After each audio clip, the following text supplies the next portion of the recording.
स्वागत है आपका मास्टर स्ट्रोक प्रैक्टिकल सीरीज में। वाटर में सॉल्युबिलिटी चेक कर लेते हैं, वाटर सॉल्युबल है कि नहीं। जैसा आपको पता है कि तीन कैटेगरी होती है एनाइन की। बेरियम क्लोराइड सॉल्यूशन मिलाने पर प्रेसिपिटेट बनेगा व्हाइट कलर का। दूसरा केस है सल्फेट आयन की रिएक्शन जब लेड 2+ आयन से होगी। अब हम करेंगे कंसंट्रेटेड H2SO4 के साथ टेस्ट।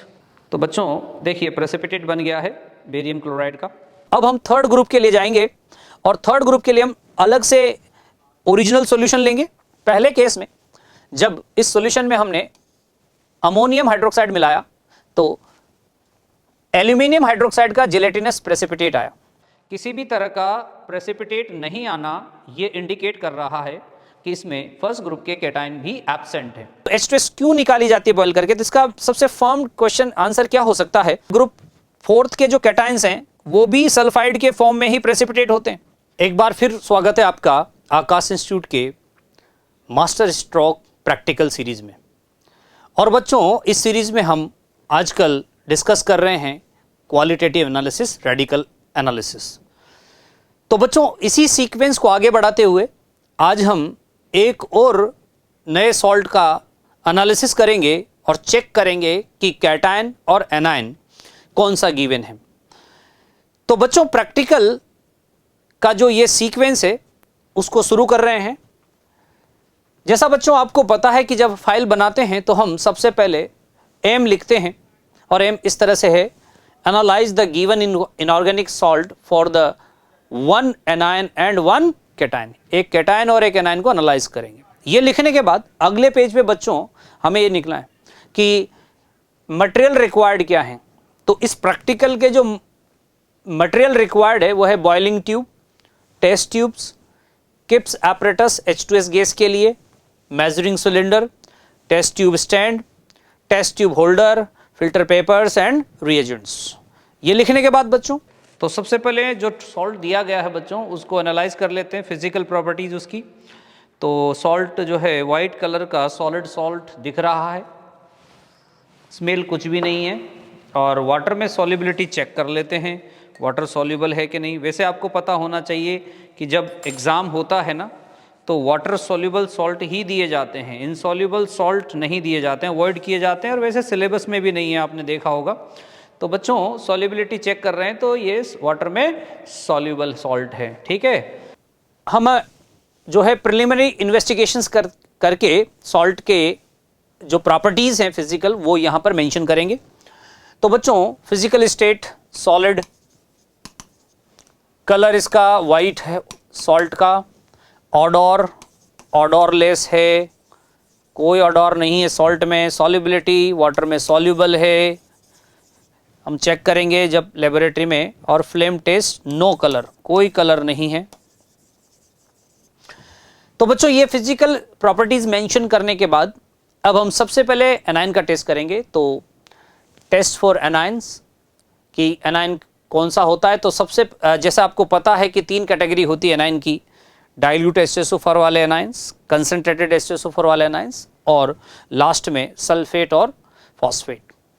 तो इस सॉल्ट को पहले डाइल्यूट H2SO4 में डिजोल्व करके चेक करेंगे तो कोई इन्फेरेंस नहीं आएगा। इसका मतलब कोई एनायन इस ग्रुप से बिलोंग करने वाला कोई एनायन प्रेजेंट नहीं है।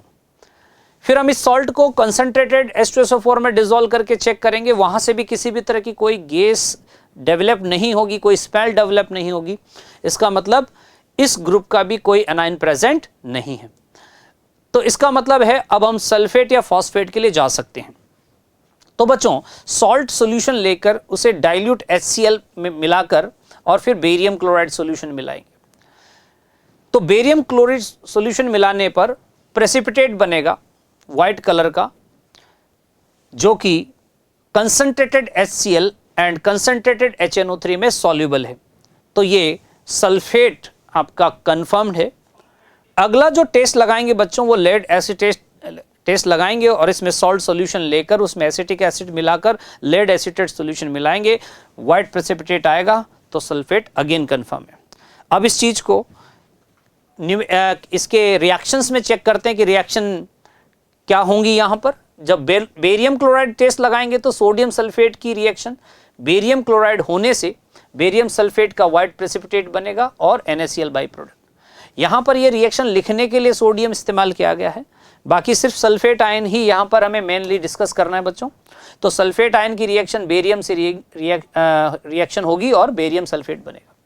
दूसरा केस है, इस सल्फेट आयन की रिएक्शन जब लेड 2+ आयन से होगी तो लेड प्रेसिपिटेट बनेगा, लेड सल्फेट जो बनेगा उसका व्हाइट प्रेसिपिटेट बनेगा। तो इस तरह से ये आपकी रिएक्शंस हैं रिलेटेड टू दिस एनायन।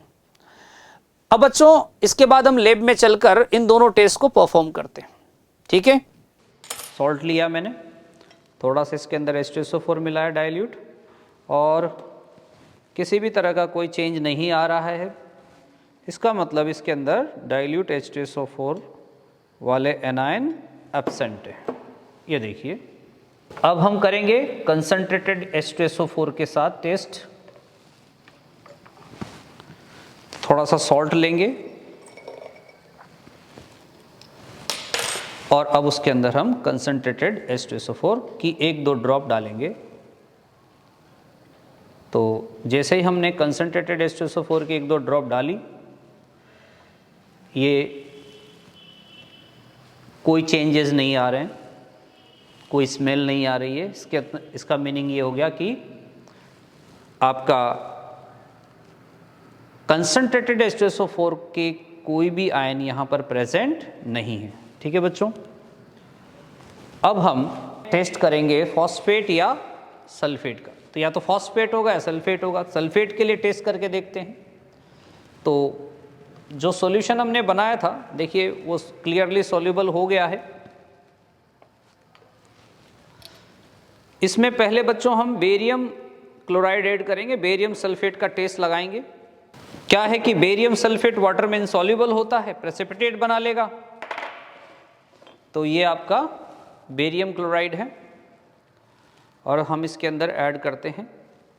तो बच्चों देखिए, प्रेसिपिटेट बन गया है बेरियम क्लोराइड का।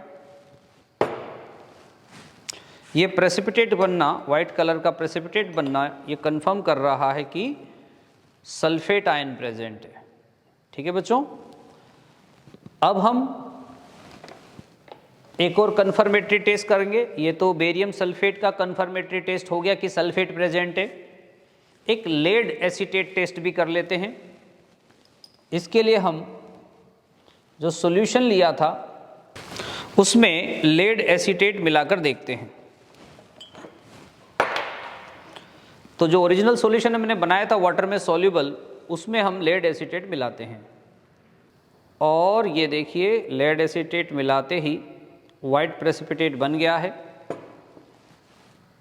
तो लेड सल्फेट का वाइट प्रेसिपिटेट बना है बच्चों, जो वाटर में इनसॉल्युबल होता है। तो ये कंफर्म कर रहा है कि इसके अंदर सल्फेट प्रेजेंट है। इसके बाद बच्चों हम टेस्ट करेंगे कैटायन का। एनायन तो कंफर्म हो गया, सल्फेट था। अब कैटायन का टेस्ट करेंगे। तो जो कैटायन के सीक्वेंस हैं, सबसे पहले हम सॉल्ट लेकर उसमें NaOH सॉल्यूशन मिलाएंगे तो कोई स्मेल नहीं आएगी। इसका मतलब उसके अंदर 0 ग्रुप का अमोनियम आयन प्रेजेंट नहीं है। फिर हम क्या करेंगे, उस सॉल्ट सॉल्यूशन में डाइल्यूट HCl मिलाएंगे, कोई प्रेसिपिटेट नहीं आएगा। इसका मतलब फर्स्ट ग्रुप कैटायन भी एब्सेंट है।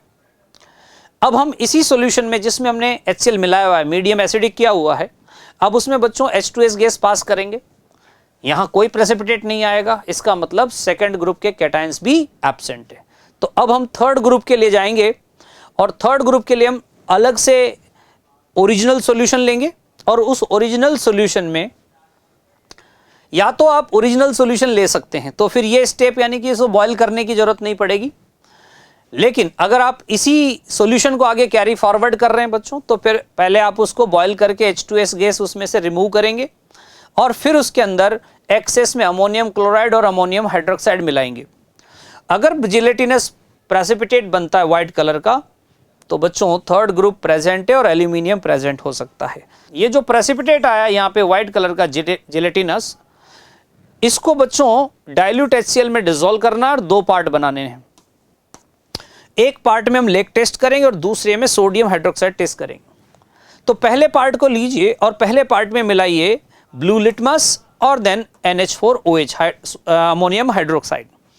ये मिलाने के बाद अगर ब्लू कलर का मास डेवलप करता है, जो फ्लोट करता है सॉल्यूशन के अंदर, तो एल्यूमिनियम कंफर्म है। एक्चुअली ऐसा होता है कि आपका ब्लू लिटमस जो होता है वो एड्जॉर्ब हो जाता है इस प्रेसिपिटेट पर और उसका कलर जो है एल्यूमिनियम को कंफर्म कर रहा है। दूसरा सोडियम हाइड्रोक्साइड टेस्ट है, इसमें हम क्या करेंगे बच्चों कि NaOH मिलाएंगे, सॉल्यूशन उसको गर्म करेंगे तो जिलेटिनस वाइट प्रेसिपिटेट बनेगा जो कि एल्यूमिनियम हाइड्रोक्साइड का प्रेसिपिटेट होता है। और अगर हम उसमें और एक्सेस में सोडियम हाइड्रोक्साइड मिलाएं और अगर वो रीडिजोल्व हो जाए जो कि सोडियम एल्यूमिनेट बनने के कारण है तो इसका मतलब एल्यूमिनियम आपका कंफर्म है। रिएक्शंस देखते हैं बच्चों इसमें क्या हुआ होगा। पहले केस में जब इस सॉल्यूशन में हमने अमोनियम हाइड्रोक्साइड मिलाया तो एल्यूमिनियम हाइड्रोक्साइड का जिलेटिनस प्रेसिपिटेट आया। अब इसके साथ जो पहला टेस्ट हमने किया वो अमोनियम हाइड्रोक्साइड के साथ किया था, ब्लू लिटमस वाला, तो ये ब्लू लिटमस वाला प्रेसिपिटेट है एल्यूमिनियम हाइड्रोक्साइड का। दूसरा टेस्ट हमने NaOH के साथ किया, तो NaOH जब हमने मिलाया एल्यूमिनियम वाले सॉल्यूशन में तो एल्यूमिनियम हाइड्रोक्साइड का व्हाइट प्रेसिपिटेट बना और जब इसी में और एक्सेस में NaOH मिलाया हमने तो सोडियम एल्यूमिनेट बना जो कि वाटर में सॉल्युबल सब्सटेंस है। तो प्रेसिपिटेट अगर रीडिसॉल्व हो रहा है तो ये एल्यूमिनियम कंफर्म कर रहा है।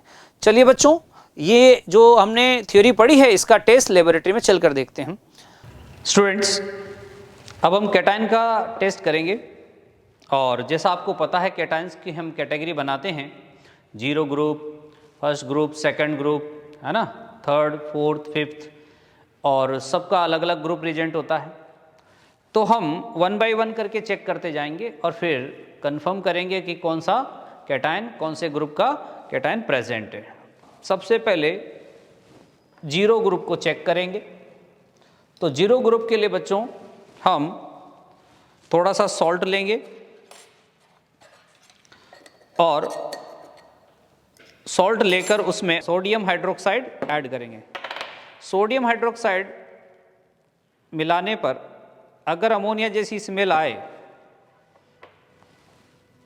तो ग्रुप 0 ग्रुप प्रेजेंट होता है, लेकिन यहाँ कोई ग्रुप प्रेजेंट नहीं है, किसी भी तरह की स्मेल नहीं आई है।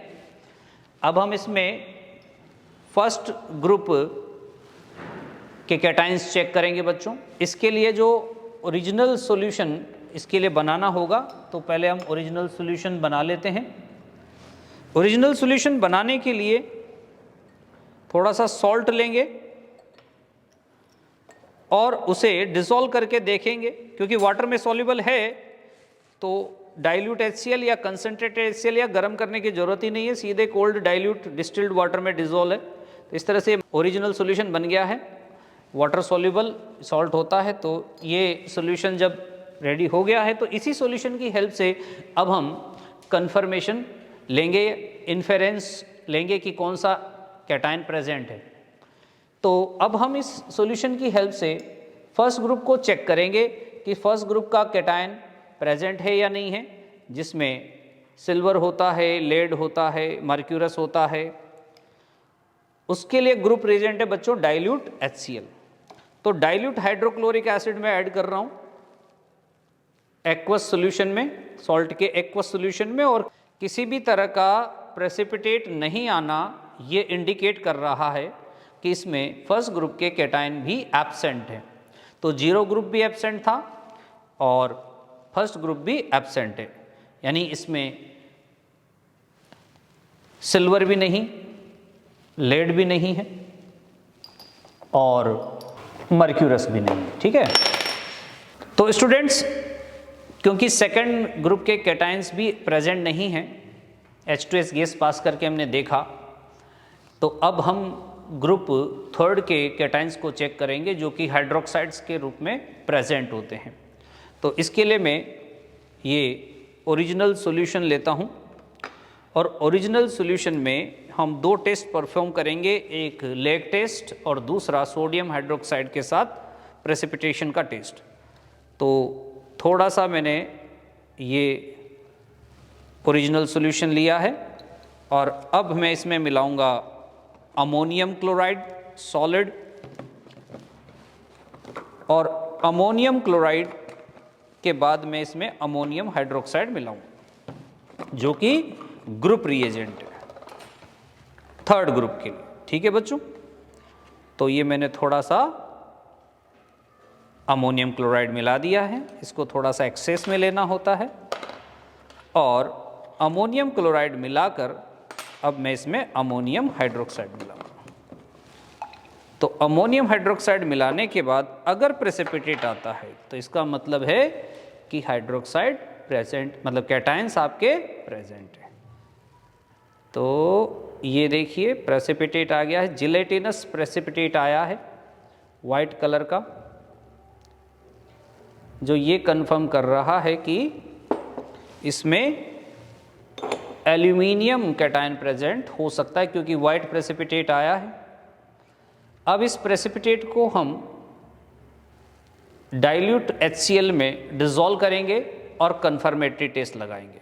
ठीक है बच्चों, तो जैसे ही मैं इसके अंदर HCl मिला रहा हूं, अगर ये डाइल्यूट HCl में डिसॉल्व हो गया तो इसका मतलब है कि एल्यूमिनियम क्लोराइड बनेगा और ये एल्यूमिनियम कैटायन प्रेजेंट। देखिए आप देख सकते हैं ट्रांसपेरेंट हो गया है, तो इसका मतलब है कि प्रेसिपिटेट इसके अंदर सॉल्यूबल है। ये आपका एल्यूमिनियम कंफर्म हो गया। अब हम इसी सॉल्यूशन का यूज़ करेंगे और पहले लगाएंगे लेक टेस्ट। लेक टेस्ट के लिए इस सॉल्यूशन को, इसमें पहले ब्लू लिटमस ऐड करूंगा। ब्लू लिटमस ऐड करने के बाद फिर इसमें ammonium hydroxide drop wise add करूंगा। अगर ब्लू कलर का मास बनता है तो ये कंफर्म होगा कि इसके अंदर एल्यूमिनियम प्रेजेंट है। ये देखिए ऊपर प्रेसिपिटेट बन गया है, जिलेटिनस प्रेसिपिटेट है जो बहुत लाइट ब्लू कलर का बना है। तो ये ब्लू मास कंफर्म कर रहा है,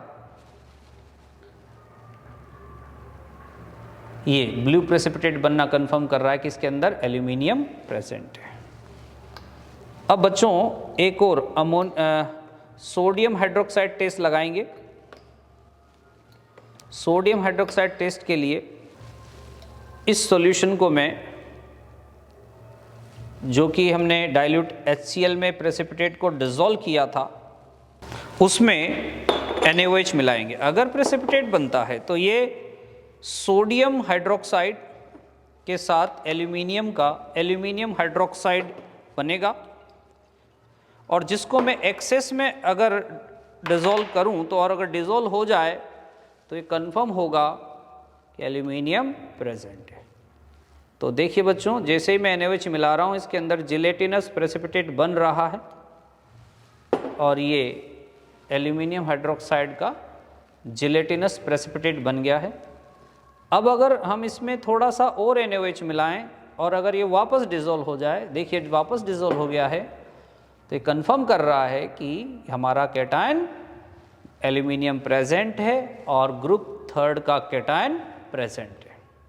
अब बच्चों लेबोरेटरी में कंफर्म हो गया कि एल्यूमिनियम और सल्फेट दोनों प्रेजेंट है, तो अब इसको रिजल्ट वाले पेज पर कैसे रिप्रेजेंट करेंगे? Following ions are present in the given salt. Anion is sulfate and cation is aluminium. So this was the aluminium sulfate. अब बच्चों इस पर बेस्ड क्वेश्चन वाइवा में कैसे आ सकते हैं, कंपटीशन में आ सकते हैं, तो सैंपल क्वेश्चन डिस्कस करते हैं।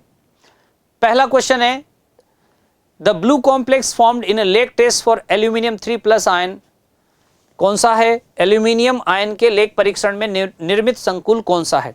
तो बच्चों ये पता है आपको कि एल्यूमिनियम हाइड्रोक्साइड का कॉम्प्लेक्स बनता है, उसी पर ब्लू लिटमस एडजॉर्ब हो जाता है, तो इसका आंसर हो गया सेकंड। नेक्स्ट क्वेश्चन है बच्चों, if any gas not evolve from the salt after adding dilute H2SO4 and then concentrated H2SO4 the salt में कंटेन्स, यदि लवण में तनु H2SO4 या सांद्र H2SO4 मिलाने पर कोई गैस उत्पन्न नहीं हो तो लवण में क्या हो सकता है? तो बच्चों या तो फॉस्फेट हो सकता है या सल्फेट, तो यहां आंसर है सल्फेट। ठीक है, नेक्स्ट क्वेश्चन है बच्चों, the reagent ammonium chloride and aqueous NH3 precipitates अभिकर्मक NH4Cl तथा जलीय NH3 द्वारा अवक्षेपित होता है। तो आपको पता है कि बच्चों एल्यूमिनियम हाइड्रोक्साइड इस फॉर्मेट में यानी एल्यूमिनियम हाइड्रोक्साइड के फॉर्म में प्रेसिपिटेट होता है। कैल्शियम की बात करें तो ये कार्बोनेट के फॉर्म में होता है, और जिंक जो है वो सल्फाइड के फॉर्म में होता है बच्चों, ZnS,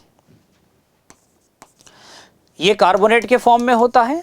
और मैग्नीशियम जो है, मैग्नीशियम सोडियम अमोनियम फॉस्फेट के मैग्नीशियम अमोनियम फॉस्फेट के फॉर्मेट में प्रेसिपिटेट होता है। ठीक है बच्चों, तो करेक्ट आंसर हुआ aluminium. Number 4, which reagent is use for the precipitation of group third cations? समूह थर्ड के मूलकों को अवक्षेपित करने के लिए कौन सा अभिकर्मक प्रयुक्त होता है? तो ammonium hydroxide plus ammonium chloride, ये दोनों कॉमन आयन इफेक्ट को फॉलो करते हुए यूज किए जाते हैं। और बच्चों लास्ट क्वेश्चन है, why it is essential to boil H2S gas before precipitation of radicals of group third? समूह थर्ड के मूलकों के अवक्षेपण से पहले H2S गैस को उबाल कर निष्कासित करना क्यों आवश्यक है? ये बच्चों तब करना होता है एक्चुअली, अगर आप ओरिजिनल सॉल्यूशन नया नहीं लेकर H2S जिसमें पास करी थी सेकंड ग्रुप के कैटायंस को एनालाइज करने के लिए, अगर उसी को कैरी फॉरवर्ड कर रहे हैं तो फिर जरूरी होता है कि उसे बॉयल करना ताकि H2S निकले। तो H2S क्यों निकाली जाती है बॉयल करके? तो इसका सबसे फर्म क्वेश्चन आंसर क्या हो सकता है? करेक्ट आंसर क्या हो सकता है? पहला, due to presence of H2S group third cations can not be precipitate out. ये कह रहा है कि अगर H2S हुआ तो ग्रुप थर्ड के कैटायन इसकी वजह से प्रेसिपिटेट नहीं होगा। सेकंड कह रहा है कि H2S gas can be reduce to group third cations. H2S gas जो है थर्ड ग्रुप के कैटायंस को रिड्यूस कर सकती है। और थर्ड ऑप्शन है, group fourth cations can be precipitate out along with group third radicals, अगर ये प्रेजेंट रहे तो। और ये कह रहा है कि ग्रुप फोर्थ के कैटायंस भी प्रेसिपिटेट हो सकते हैं, अवक्षेपित हो सकते हैं थर्ड के साथ H2S के कारण। और नंबर 4 है, H2S increases the solubility of group third cations, जिससे कि प्रेसिपिटेट ना हो। ये कह रहा है कि H2S गैस हुई तो ग्रुप थर्ड के कैटायंस यानी धनायन की जो विलेयता है, सॉल्युबिलिटी, वो बढ़ सकती है। तो बेटा यहाँ पर सबसे करेक्ट आंसर ये है, क्योंकि आपको पता है ग्रुप फोर्थ के जो कैटायंस हैं वो भी सल्फाइड के फॉर्म में ही प्रेसिपिटेट होते हैं। तो अगर H2S गैस हुई और मीडियम हमारा क्या हो जाएगा? अल्कलाइन, क्योंकि हमने अमोनियम हाइड्रोक्साइड मिलाना है। तो अगर ऐसा हुआ तो अल्कलाइन मीडियम में सल्फाइड की अमाउंट बढ़ने से उनका KSP अप्रोच कर जाएगा ग्रुप फोर्थ के कैटायंस के साथ, तो उनका प्रेसिपिटेशन हो सकता है। तो ये इंटरफेयर करेगा ग्रुप थर्ड के साथ। तो ठीक है बच्चों, ये थे आपके क्वेश्चंस। और बच्चों अब इस सॉल्ट के बाद हम अगला सॉल्ट जो डिस्कस करेंगे वो है जिंक एसीटेट। तो ये सब बैक टू बैक समझने के लिए और बेनिफिट लेने के लिए बच्चों हमारे साथ जुड़े रहिए। Thank you.